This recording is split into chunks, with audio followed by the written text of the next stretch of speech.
Assalamualaikum warahmatullahi wabarakatuh. Hamdan wa syukran lillah amma ba'du. Dewan juri yang saya hormati, hadirin sebangsa dan setanah air yang berbahagia. Dalam kesempatan yang berbahagia ini, saya akan membawakan judul dakwah Zakat sebagai keuangan sosial syariah dan pengembang ekonomi umat. Hadirin, berbicara tentang zakat, Profesor Dr. Quraisy Shihab dalam bukunya Membumikan Al-Quran halaman 506 menyatakan bahwa zakat adalah salah satu sendi pokok ajaran Islam. Bahkan Al-Quran menyebutkan zakat dan sholat sebagai lambang dari keseluruhan ajaran Islam. Hal ini sejalan dengan firman Allah Subhanahu wa taala dalam Al-Qur'an surah Al-Baqarah ayat 43. A'udzu billahi minasyaitonir rajim. Bismillahirrahmanirrahim. Wa aqimus sholata wa atuz zakata warka'u ma'ar raki'in. Al-ayah, sadaqallahul azim. Artinya, dirikanlah sholat, tunaikanlah zakat, dan rukulah bersama orang-orang yang ruku. Lalu, apa yang dimaksud dengan zakat? Secara bahasa, zakat berarti suci, bersih, tumbuh, dan berkembang. Sedangkan secara istilah, Profesor Dr. Yusuf Al-Qardawi yang dikutip dalam buku Ensiklopedia Hukum Islam menjelaskan bahwa zakat adalah sejumlah harta tertentu yang diwajibkan oleh Allah untuk membagikannya kepada orang-orang yang berhak menerimanya. Adapun pengertian zakat secara umum yang dikutip dalam kitab Al-Fiqhul Manhaji yang dikarang oleh Dr. Mustafa Al-Bugho, zakat terbagi menjadi dua. Pertama, zakat mal atau zakat harta, yaitu meliputi zakat binatang ternak, zakat emas dan perak, zakat makanan pokok dan buah-buahan, zakat barang tambang, zakat barang temuan, dan zakat barang dagangan. Yang semuanya harus dikeluarkan zakatnya ketika sudah mencapai nisab dan haulnya.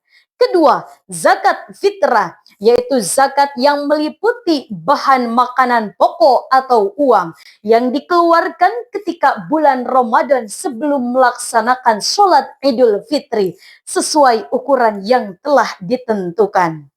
Hadirin yang berbahagia, lalu bagaimanakah relevansinya ayat di atas dengan kondisi bangsa kita saat ini?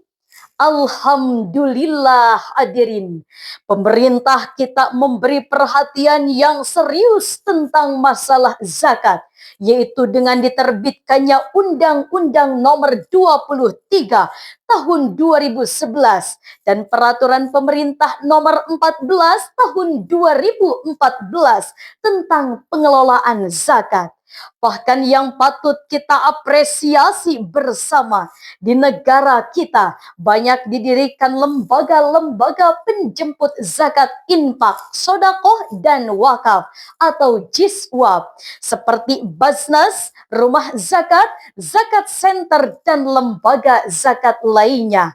Sehingga dengan adanya anjuran sadar membayar zakat, diharapkan ekonomi umat semakin kuat, kesejahteraan rakyat semakin meningkat, pemerataan pembangunan tidak tersendat, bahkan negara pun menjadi aman dan penuh rahmat.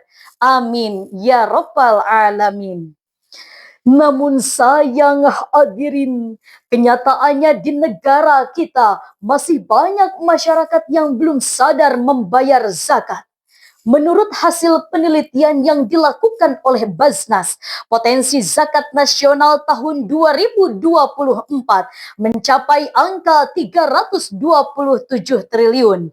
Namun realisasinya hanya menyentuh angka 33 triliun. Artinya hanya 10% umat Islam Indonesia yang baru sadar membayar zakat.